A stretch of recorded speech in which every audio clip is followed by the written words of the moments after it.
Welcome, dear friends, to a tale of family, forgiveness, and the unexpected twists. Enjoy the story! Margaret Thompson slowly rose from the small bench in front of her daughter-in-law's grave. The autumn air was crisp, carrying the scent of fallen leaves and distant rain. She gently closed the gate of the small fence surrounding the plot, her arthritic fingers fumbling with the latch. "I'm going now, Valerie," she whispered, her voice catching slightly. "I'll be back soon." As Margaret made her way down the winding path of the cemetery, she couldn't shake the heaviness that had settled in her chest. Lately, she'd found herself visiting Valerie's grave more and more frequently, though she couldn't quite explain why. There was a nagging sense of guilt, as if both she and her son had somehow betrayed Valerie.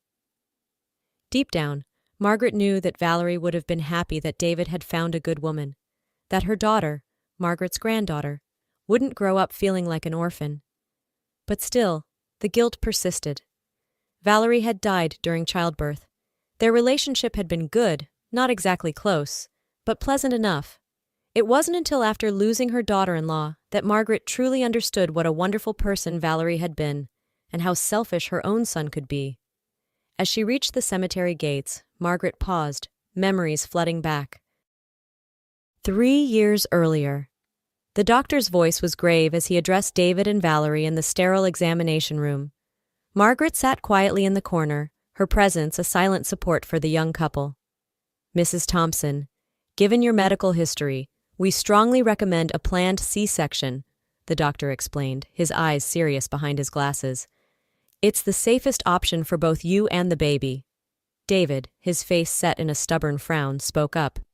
"And if our child can't be born naturally? I've heard that C-section babies aren't as smart or physically developed as those born naturally." Margaret watched as Valerie's face fell, her hand instinctively moving to her swollen belly. "David, that's not true," Valerie said softly. "I've shown you articles." "Articles can say anything," David interrupted. "I want what's best for our baby." The doctor tried to interject, explaining that C-section babies faced no such disadvantages, but David had made up his mind. Margaret could see the defeat in Valerie's eyes as she nodded, agreeing to attempt a natural birth. Later that evening, Margaret cornered Valerie in the kitchen. "Sweetheart, why this heroism? David won't love his daughter any less if she's born via C-section. Leaving a child motherless, is that really what you want?" Tears welled up in Valerie's eyes. "I understand, Margaret. But David's become so cold towards me lately. It's like he thinks I'm defective or something. And I'm starting to feel that way too." Margaret's heart broke for the young woman. She tried to talk to her son, but David brushed off her concerns. "Mom, don't be dramatic.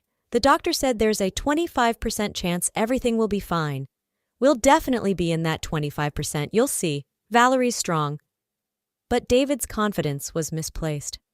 Margaret would never forget the look on her son's face when the doctor delivered the devastating news. "I'm sorry, Mr. Thompson," the doctor said, his voice heavy with regret. "We did everything we could, but your wife's heart couldn't handle the strain." David stared blankly at the doctor, his face pale and drawn. "No, this can't be happening," he whispered, his voice rising in panic. "I have money. Do something. Anything." The doctor shook his head sadly. "I warned you about the risks. I'm so sorry for your loss."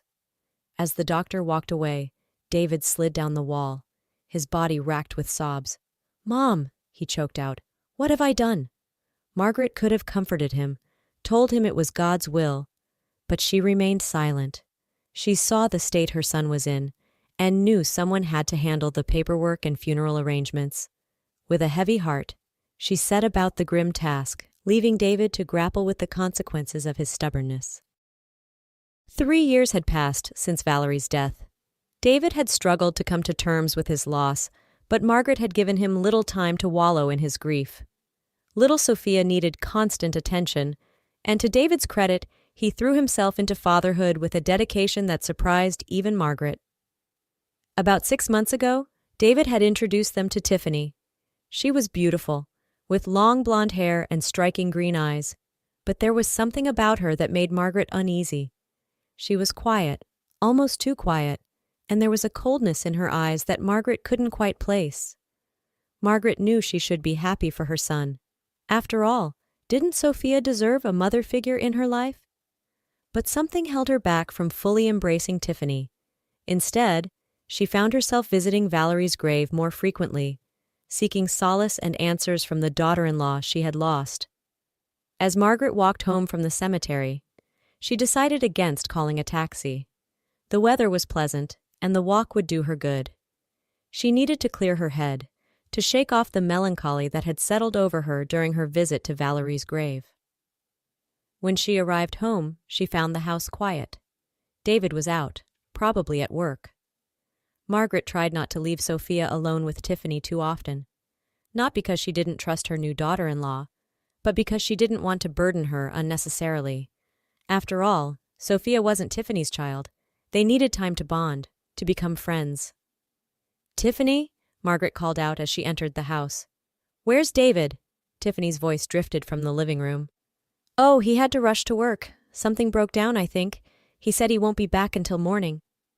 Margaret frowned. It wasn't like David to leave without saying goodbye to Sophia. "And where's my little angel?" "In the bedroom watching cartoons," Tiffany replied, not looking up from her phone. Alarm bells went off in Margaret's head. Sophia didn't like cartoons. In fact, she was one of the few children Margaret knew who actively disliked them. Something wasn't right. "I see," Margaret said carefully.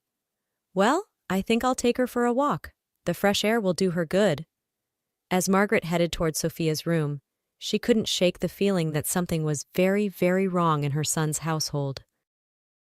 That evening, after their walk, Margaret tucked Sophia into bed. The little girl had been unusually quiet during their outing, and Margaret's concerns had only grown. As she kissed her granddaughter good night, she made a decision. Instead of turning off the baby monitor in her room, as she usually did when David was home, Margaret left it on. She told herself it was just a precaution, that she was probably overreacting. But as she lay in bed, unable to sleep, she was glad she had followed her instincts. Just past midnight, a voice crackled through the monitor. Margaret sat up, her heart racing, thinking Sophia had woken up. But it wasn't her granddaughter's voice she heard. It was Tiffany's. "I can't stand them anymore," Tiffany was saying, her voice low and venomous. "We need to do something. The best option would be if they both died. They're just in the way." Margaret's blood ran cold. She pressed the monitor closer to her ear, straining to hear every word. "The old hag has her own apartment," Tiffany continued. "She should just take the little brat and live there. But no, she has to help her son. Did anyone ask if we needed that kind of help?" There was a pause, and Margaret realized Tiffany must be on the phone with someone. When she spoke again, her words made Margaret's heart nearly stop. "Listen, I've been thinking. Maybe we could slip them something, or just the kid. You know, something to make her behave erratically. David's exhausted from work. He won't be able to handle her behavior for long. Can you find me an expert in this area?" Margaret couldn't believe what she was hearing. This woman, who her son had married, was plotting to harm Sophia, her own stepdaughter. "Money's not an issue," Tiffany went on. "At least the idiot's good for that. He doesn't even look at what I spend. I was careful at first, but now I just use his card. He never checks." Margaret heard footsteps, and Tiffany's voice grew fainter as she moved away from Sophia's room.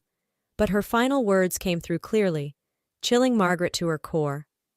"God, I look at that little brat sleeping, and I just want to smother her with a pillow. I can't take it anymore." Without a second thought, Margaret rushed to Sophia's room. As quietly as she could, she scooped up her sleeping granddaughter, blankets and all, and carried her back to her own room. She'd keep Sophia with her tonight. It was safer that way. As Margaret lay awake, holding her sleeping granddaughter close, her mind raced. What could she do? David would never believe such accusations against Tiffany. He was too besotted, too trusting, but she couldn't let this continue. Somehow, she had to protect Sophia. Little did Margaret know, the confrontation she dreaded would come sooner than she expected, and in a way she could never have anticipated. The next morning, Margaret was in the kitchen preparing breakfast when David walked in. He looked tired, his hair disheveled from a long night at work. "Good morning, Mom," he yawned, then frowned. "Why was Sophia sleeping in your room? Was she not feeling well?" Margaret took a deep breath. This was it, she had to tell him. Consequences be damned. David, sit down. We need to talk.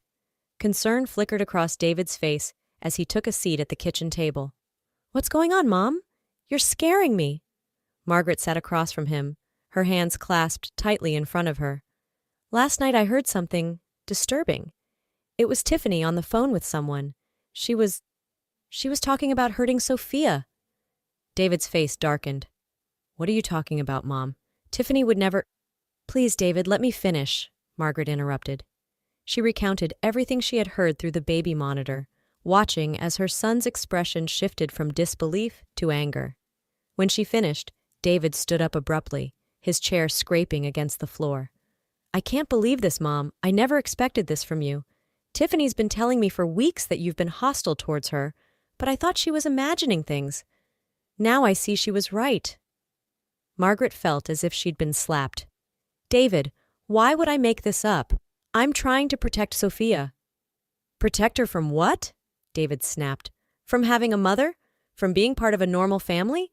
I think you should go back to your own apartment, Mom. I can't deal with this right now. Before Margaret could respond, David stormed out of the kitchen. Moments later, she heard the front door slam. Margaret sat at the table, stunned. How could her own son not believe her? She was so lost in thought that she didn't hear Tiffany enter the kitchen until she spoke. Well, well, looks like the old hag got what she deserved. Margaret looked up to see Tiffany leaning against the doorframe, a cruel smile on her face. You're going back to your place, and I'll make sure that little brat ends up in a home for the mentally unstable soon enough. Tiffany's laughter echoed through the kitchen, and for the first time, Margaret realized just how unpleasant it sounded. Tiffany? Both women froze at the sound of David's voice. He was standing behind Tiffany, his face a mask of shock and anger. I forgot my car keys, he said slowly, his eyes never leaving his wife's face. Mom, Tiffany, don't move. I need to get something. David disappeared into the bedroom, leaving Margaret and Tiffany in a tense standoff. Tiffany's face had drained of color, her earlier bravado gone. Moments later, David reappeared with a small device in his hand, a voice recorder. He pressed play, and Tiffany's voice filled the room, repeating the vile things Margaret had heard the night before. I installed this after Mom told me what she heard, David said, his voice shaking with barely controlled rage. I didn't want to believe it, but I had to know the truth. Tiffany's face crumpled. David, baby, you don't understand. I can explain. Get out. David cut her off, his voice ice cold. Get your things and get out of my house. If you ever come near my daughter again, I'll make sure you spend the rest of your life in prison. As Tiffany fled the room in tears, David turned to his mother. Mom, I'm so sorry. Can you ever forgive me for not believing you? Margaret stood and wrapped her arms around her son. Oh, David, of course I forgive you. We're family. We'll get through this together. As they held each other, both silently vowing to protect little Sophia with everything they had, Margaret felt a weight lift from her shoulders. The shadow that had been hanging over their family was finally starting to dissipate. In the months that followed, the Thompson family slowly began to heal. David threw himself into being a full-time father to Sophia, taking time off work to focus on rebuilding their bond. Margaret moved back in temporarily to help, her relationship with her son stronger than ever. One sunny afternoon, as Margaret watched David and Sophia playing in the backyard, she felt a presence beside her. Looking up, she was surprised to see her old friend Zoe. Margaret, is that you? Zoe asked, peering over the fence. I hardly recognized you. You look lighter somehow. Margaret smiled, gesturing for her friend to join her on the porch. As Zoe settled into a chair, Margaret recounted the events of the past few months. Oh, Margaret, Zoe gasped when she finished. I'm so sorry you all had to go through that, but I'm glad you trusted your instincts. Who knows what might have happened if you hadn't? Margaret nodded, her eyes fixed on her son and granddaughter. It was a wake-up call for all of us. David's realized that he needs to be more present, more involved, and I've learned to speak up when something feels wrong, even if it might cause conflict. And how's little Sophia doing? Zoe asked. As if on cue, Sophia's laughter rang out across the yard. "She's resilient," Margaret said with a smile. "Children often are. She misses Tiffany sometimes, which is hard for David to hear. But we're honest with her, in an age-appropriate way. We tell her that Tiffany made some bad choices and can't be part of our family anymore." Zoe reached out and squeezed Margaret's hand. "You're doing a wonderful job, all of you. Valerie would be proud." At the mention of Valerie's name, Margaret felt a familiar pang in her heart, but for the first time it wasn't accompanied by guilt. "You know," she said slowly, "I think you're right. I've been visiting Valerie's grave less often lately. I used to go almost every day, feeling like we'd somehow betrayed her, but now I think she'd be at peace knowing Sophia is safe and loved." As the afternoon wore on, Margaret and Zoe caught up on old times, their conversation punctuated by Sophia's giggles and David's playful shouts. When Zoe finally left, Margaret felt a sense of contentment she hadn't experienced in years. That night, as she tucked Sophia into bed, the little girl looked up at her with serious eyes. "Grandma," she said, "do you think Mommy Valerie can see us from heaven?" Margaret felt her throat tighten with emotion. "I'm sure she can, sweetheart. And I know she's very proud of you." Sophia nodded, satisfied with this answer. "I think she sent you to protect us, Grandma, like a guardian angel."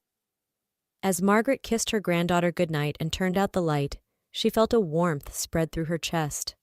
Maybe Sophia was right. Maybe Valerie had been watching over them all along. 1 year later, Margaret stood in the kitchen, putting the finishing touches on a birthday cake. It was Sophia's 6th birthday, and the house was buzzing with excitement. As Margaret carefully placed the candles on the cake, she heard the front door open and close, followed by the sound of excited chatter. "We're home!" David called out. Margaret wiped her hands on her apron and stepped into the living room. Her eyes widened in surprise when she saw not just David and Sophia, but a woman she didn't recognize. "Mom," David said, his eyes twinkling with a happiness she hadn't seen in years, "I'd like you to meet Laura. We met at the park today." The woman, Laura, stepped forward, extending her hand. She was pretty, with warm brown eyes and a gentle smile. "It's nice to meet you, Mrs. Thompson. Sophia's told me so much about you." Margaret shook Laura's hand, feeling a sense of cautious optimism. "It's lovely to meet you too, Laura. I hope you'll stay for Sophia's birthday party?" Laura glanced at David, who nodded encouragingly. "I'd love to, if that's all right with everyone." Sophia, who had been bouncing with excitement, finally burst out, "Grandma, Laura helped me build the biggest sandcastle ever, and she knows all about butterflies. Can she please stay for my party?" Margaret couldn't help but laugh at her granddaughter's enthusiasm. "Of course she can, sweetheart. Why don't you show Laura where she can wash up before we have cake?" As Sophia dragged Laura towards the bathroom, chattering a mile a minute, Margaret turned to her son. "She seems nice," she said carefully. David's smile softened. "She is, Mom. We've actually bumped into each other at the park a few times now. She's a kindergarten teacher, and she's amazing with Sophia." Margaret nodded, remembering how quickly Sophia had warmed up to Laura. It was a stark contrast to the child's hesitant interactions with Tiffany. "And how do you feel about her?" she asked gently. David ran a hand through his hair, a gesture that reminded Margaret so much of when he was a boy. "I like her, Mom, a lot. But I'm being careful this time. I'm not rushing into anything. Sophia comes first, always."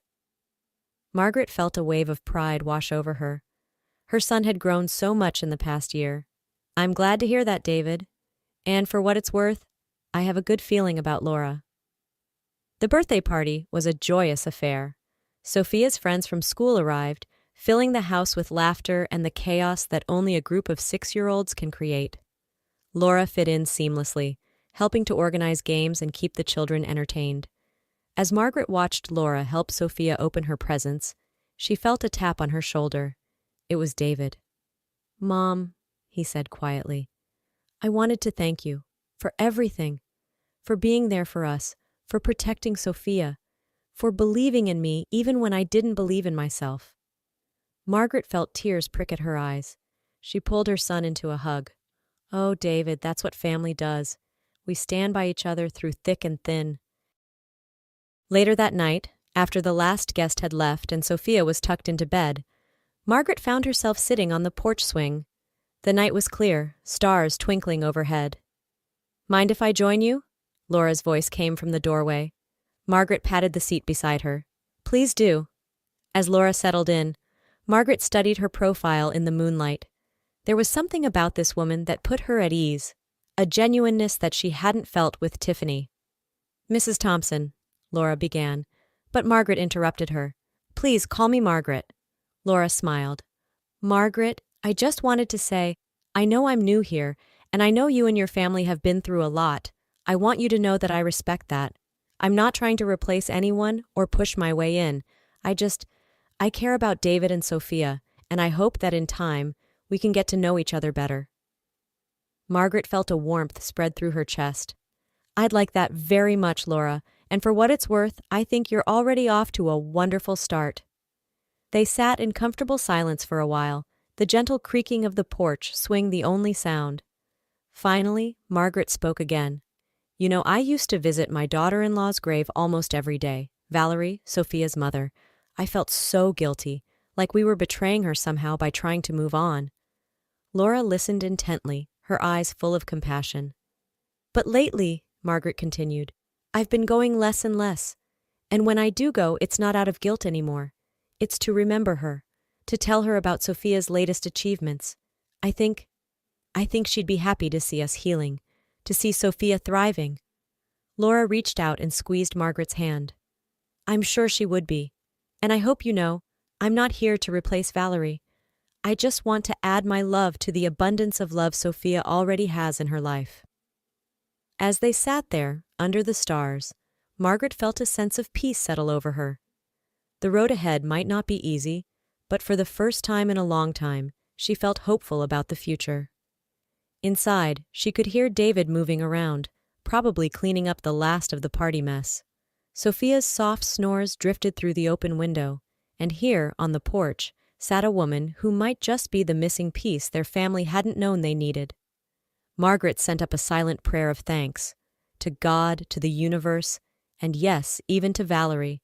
Their family had weathered the storm, and now, finally, they were sailing into calmer waters.